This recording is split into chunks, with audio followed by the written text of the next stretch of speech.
So about a month ago, we did a story on the Russia and Ukraine situation. And based on everything that was going on at the time, we just published, I think, about a week and a half, maybe 2 weeks ago.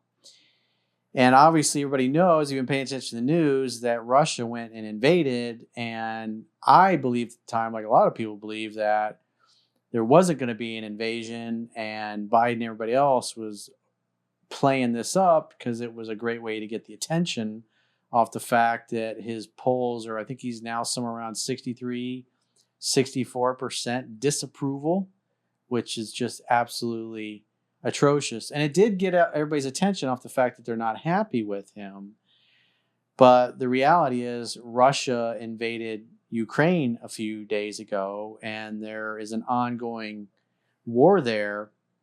And to me, what I find interesting is that this could have been something that could have been avoided. And the thing is that when you back somebody into a corner, you give them no off ramp. If you look at how things started a month ago, it's like everybody in the West was basically backing Putin into the corner.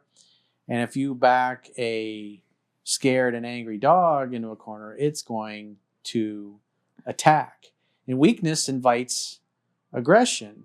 And the fact that what happened with Afghanistan, our train wreck of a withdrawal from there, and the fact that it's well known that our president is in significant public, mental decline, what better time for Russia to do an invasion? Because when they took Crimea, Obama was back in office. And it was interesting, there was a report that came out that when Trump was in office, he told Xi Jinping that if they moved on Taiwan, he would destroy Beijing. And he told Putin that if they invaded the Ukraine, he would destroy Moscow and I think, or St. Petersburg. I think he talked about all those, the minarets that are in, the famous places in Russia. And supposedly they're both of them are kind of taken aback, but they're like, oh, Trump doesn't really mean that. But what was interesting is when Reagan was in office, Gorbachev, what was funny is years later, he was like, he thought Reagan was nuts, that Reagan would literally launch an offensive first strike against Russia, or back then what was known as the Soviet Union.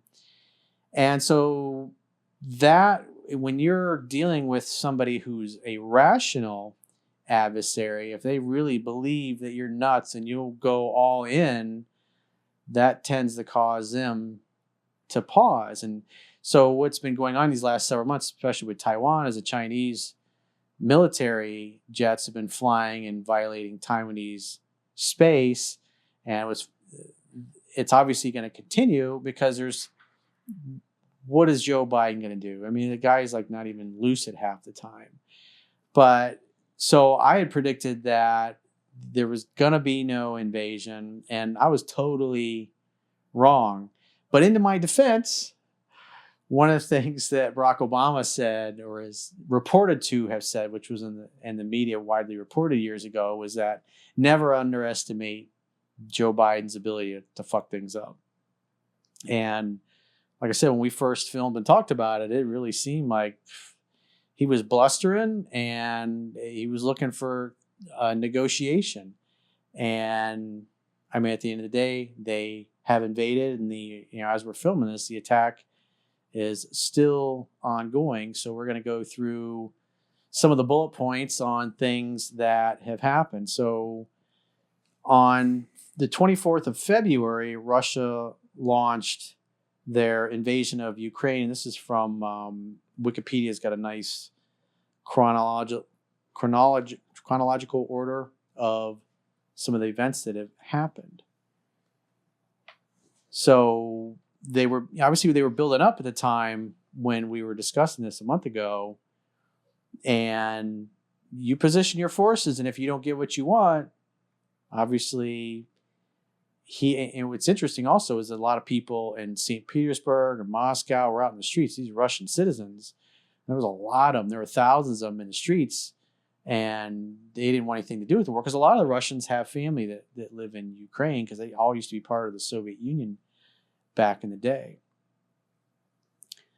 So chunky. Yes. What are your thoughts? So how they initially started launching the missiles at military kind of base, probably air defenses, strategic locations. Yeah, first thing is you want But to take out the air defenses, because then you want to be able to, and then obviously their Air Force, you want to be able to control the airspace. Because if you can control the airspace like we did in Iraq, Afghanistan, even Syria, then you don't have to worry about your planes getting shot down, especially your big planes that are carrying troops or supplies of things, that planes that don't have any kind of offensive or defensive weapons on them.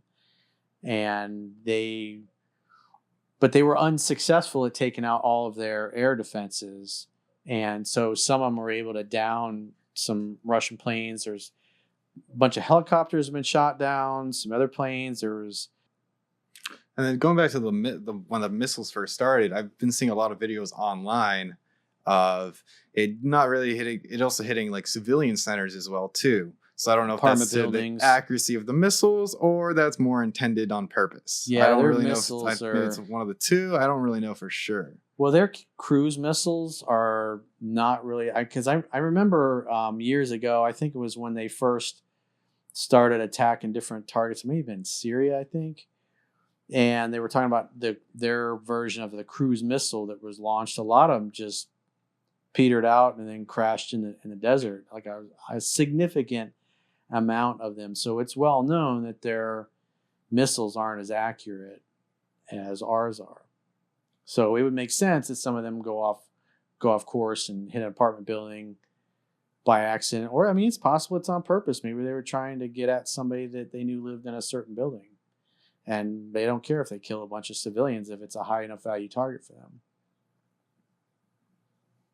I mean, honestly, when you look at the Iraq War, the Gulf War, all of them, it's like we did the same thing. You know, our missiles missed the target, sometimes bomb civilian targets. And it's like, that's war. That shit is going to happen. A lot of the drone strikes, hit civilians all the time. You can see it's like really, when we were dipping out of Afghanistan. Supposedly it was revenge for the suicide bombing that blew up, killed, I think it was 13 of our troops that were guarding the airport. And then so they were watching drone footage of a guy was carrying these big jugs around, and I think they were water jugs, but it was a guy just bringing stuff home to his family. And so they're watching in drones. They're like, oh, well, that's got to be the Al-Qaeda person. So they launched a missile. And they killed this guy and all of his kids, and I think some of his neighbors and his family we just killed a family. And that particular guy had worked for the Americans when we were there. And so we ended up basically killing one of our allies by accident. And the military was just shrugged their shoulders. But that's what happens in war. Civilians end up dying. So and then after all the missiles got launched the next day, the troops started massive pouring in from all full-scale invasion. Something we haven't seen in Europe on this kind of scale since, I want to say, since World War II. Because before that, maybe when the Czechs, but that was more of a civil war, so it doesn't really count, I'd say. And then you have all the stuff that happened in the 90s in the Balkans. Yeah. But like at this scale, I don't think it's happened since World War II. So one of the things I thought was interesting is that Russia had brought in some helicopter-borne troops, and they captured Antonov Airport. But then a Ukrainian counteroffensive successfully recaptured the airport and totally destroyed the landing force. And that was I was reading a guy who was in the, I think it was former Air Force. He had a good Twitter thread, and he was talking about that, and that's part of the problem when you don't control the air. If you don't control the air in the airport, you can't bring in these other assets because those particular aircraft are too vulnerable. And so these guys basically got cut off and didn't have the numbers, the ammunition, and eventually the Ukrainians were able to retake the airport. And in modern war, air support superiority is such an important factor. It's just it has such a big swing on the scale of the whole war. It was like the German Blitzkrieg in World War II, is they had air superiority, and so they bombed the crap out of their adversary, and they're shell shocked, and then you get the tanks and the troops come rolling in behind them after you've softened them up. And Russia has a lot. That of was the tanks. first time that had ever been done, the Blitzkrieg. You know, they even put on their dive bomber planes, they had these little devices. It was like a siren almost. And so when the thing would dive, the air going through the little siren would create this shrieking noise that would just scare the crap out of everybody in the ground. So you would hear this as this thing's coming down, and then you would hear the explosion. So it was also, there was a mental component, a psychological component to that particular weapon platform. And this invasion strategy that Russia's doing, between doing a lot of bombs, taking out the strategic things, and then kind of rushing with all the tanks and armor, is really works well with their military doctrine. That's why they're doing it, because that's just what they've been stockpiling since the Cold War, is missiles and tanks. And they've definitely dropped their tank supplies. I think they've actually have their tanks because the maintenance of it was very expensive. That's the thing that I also kind of find interesting, because you're looking timing wise, why is he doing this now? I think a part of it is they have a lot of their money and assets tied up with the military that's not being used. So they rather just kind of use the assets and lose it doing a war or something, instead of it just rusting away in like a shack and having to maintain it. So I think from a financial aspect, that also plays into it a little bit. But I think there's obviously bigger reasons. I think that just helps out a little bit. I think you've been sniffing a little too much glue. No, it makes sense. It does, like, because they rather just use the tanks and either lose them instead of lose them to rust in time. Yeah, you got to understand the value for they've it. got, when parents start getting notification that their sons have been killed in war, and the more that happens, that starts to change public opinion. And there were thousands of people in the streets, and I don't think Putin expected his own citizens to react that way. And he also, from what I read, it's like he seemed like he was going to be a lot more successful, and that the Ukrainian military would just basically fold and roll over. And the thing you got to keep in mind is our troops have been training and equipping them for decades. And at the time that we were originally talking about all this, back when we did that first video, I was looking, because people go online and you can have those maps of the air traffic, and it just showed the flight plans of these support or transport planes flying from Europe to Ukraine, bringing the Javelin. So for those of you who don't know, the Javelin missile is about $80,000. It's like an anti-tank weapon, and we've used them to great effect, especially over the last 20 years, and perfected that weapons platform. And it's extremely accurate to take out pretty much any kind of vehicle or armor that you want, because the missile shoots up in the air and then it comes down on top, where the armor tends to be thin on the top of the vehicle, and not only destroys the vehicle, but it destroys anybody that's inside the vehicle. And so I don't know how many of these, I think we probably shipped in thousands of them, or our allies did, were this in the weeks leading up to the war. And so those have been distributed amongst the Ukrainian military, who understands how to use that platform, because again, they've been training with our guys for decades. And so, and all it takes is you got usually two guys and can be hiding out in the bushes somewhere in the forest. And as a column comes by, you just fire a maneuver, shoot one off and hightail it out of there, reposition somewhere else. And while they're trying to figure out what's happened, you hit them from another angle and blow up another one of those, and you stop a couple of them in the front column, and now you got a roadblock, and everybody behind them can't get by, and they're trying to evac their wounded and their dead comrades out of there. And then you can envelop them from the sides and rake them with machine gun fire, or continue to hit them and just pick them off. Like, I've read some of the numbers on the tanks and the armored vehicles that it's, they're taking pretty high casualties because of that. So the Russian forces captured Chernobyl nuclear power plant, the one that had the meltdown in the 1980s. And there was another Ukrainian soldier. The Russians were advancing, and they were about to cross. They needed this bridge. I think the I think the Russians had mined part of the site, if I'm not mistaken, but the Ukrainians put charges on the bridge, and I guess they didn't have enough time or the detonator didn't work or something like that, and so a Ukrainian soldier told everybody to withdraw, and he would blow it up manually, obviously blowing himself up, which he did, but he took out the bridge, and so he stopped that line of Russian advance. So you got people being very brave, and then you got the guy that's the former, I guess he's the mayor, and he was the former, was it welterweight boxing champion of the world? The guy's a multimillionaire, and he's going to fight for his country. So the Ukrainians aren't just going to lay down and roll over.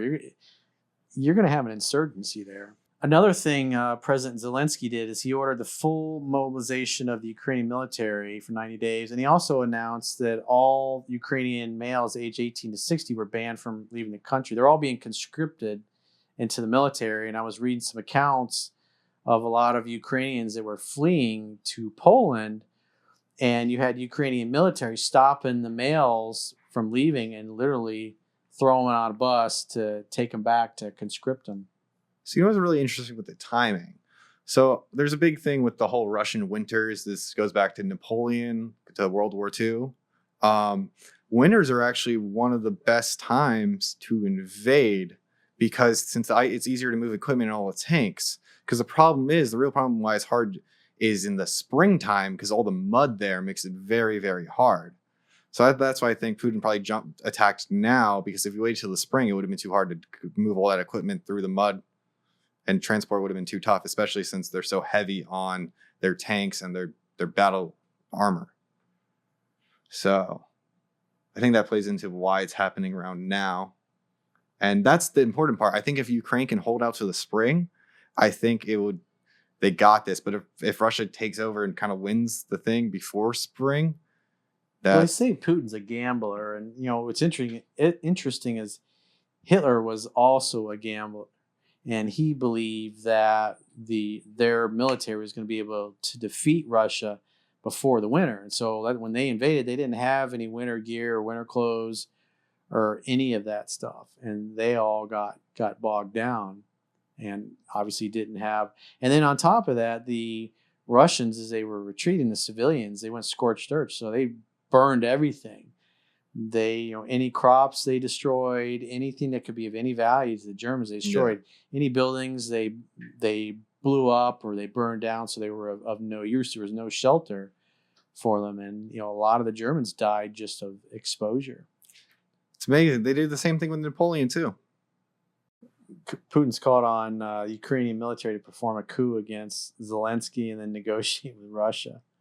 What's interesting is some of the reports I've been reading is, when you look at the protests of the people that are out in the streets in Russia, and the fact that they're not happy about this war, it's people have been speculating that Putin's overplayed his hand, and the oligarchs and the rest of the mafia class that runs Russia may end up turning on Putin, because most of the world is against Putin and what he's doing. Yeah, so what's interesting is they're suppose this latest article, this is from the Daily Mail. It said that this is from Kiev's defense ministry. They said he's lost 2,800 troops, 80 tanks, 516 armored vehicles, 10 airplanes, and 7 helicopters. And the Russians have made similar claims, saying they've captured 160 troops, destroyed 74 Ukrainian military ground facilities, downed 5 fighter jets and 1 helicopter, and destroyed 18 tanks and other armored vehicles. If 80 tanks, that's a lot of losses. And, I looked at 516 armored vehicles. I looked at that and I go, man, those javelins, $80,000 a pop. But you can totally destroy a tank or whatever armored vehicle it is. And, the bottom line is you can't sustain those kind of losses. And so those javelins, if you can hide, you can fire and maneuver and just pick them off, kind of like mosquitoes, if you will, or like a mosquito would bite here and there. It's like they don't have a defense for that. Eventually, they're just going to have, the Russians will have losses that they can't recoup from, and then public opinion in Russia will continue to turn against it. So from a leverage perspective, every day that this goes on, that the Ukrainians don't surrender and they hold out and they keep inflicting casualties, the cost for Putin continues to go up and jeopardize his regime, especially as more and more Russian troops are coming home in body bags, by the thousands. I mean, because he lost, I think, a couple hundred soldiers in his operations in Syria. And now he sustained more than that loss just in the first couple of days of the war. I think it was one day, yesterday or the day before, I think they lost like close to 400 troops. So when you lose that many troops, I mean, when you think about Afghanistan over 20 years, we lost somewhere around 3,000 troops, U.S. losses. And the Russians are already there in a couple of days. They've lost almost 3,000 troops. And the people are not going to like that, because it already sounds like the people don't support it. So every day that goes by, he loses more of the initiative. But these are fuel air explosives. It was the Daisy Cutter that we dropped. And so what happens is, it's this really big bomb that's usually, like for us, I think we use like a C-130 style of aircraft. And so it has a parachute that kind of pulls the bomb out of the back of the plane. It rolls out as this big giant thing. And so it floats down, and when it gets to a certain height above the ground, it explodes and releases this fuel. It's called a fuel air explosive. So it's some kind of a flammable liquid or gas, I guess, that gets dispersed by the initial explosion. And once that is dispersed, then a secondary charge goes off and lights the gas vapors, and then that creates this big giant. It's the largest non-nuclear bomb that exists, and so they're pretty big. It's called the Daisy Cutter. You can look them up and see. And so we dropped one in the Taliban back in 2017 and killed a lot of them. That was one of the things that Trump did, because he was trying to negotiate with them. And so what I had read at the time, there was a lot of Pakistani ISI guys there that were working with the Taliban. We killed all of them, killed like hundreds of people with it, because they were all having like a meeting. It's a pretty amazing bomb, because they're so big, it creates a concussion that just crushes people.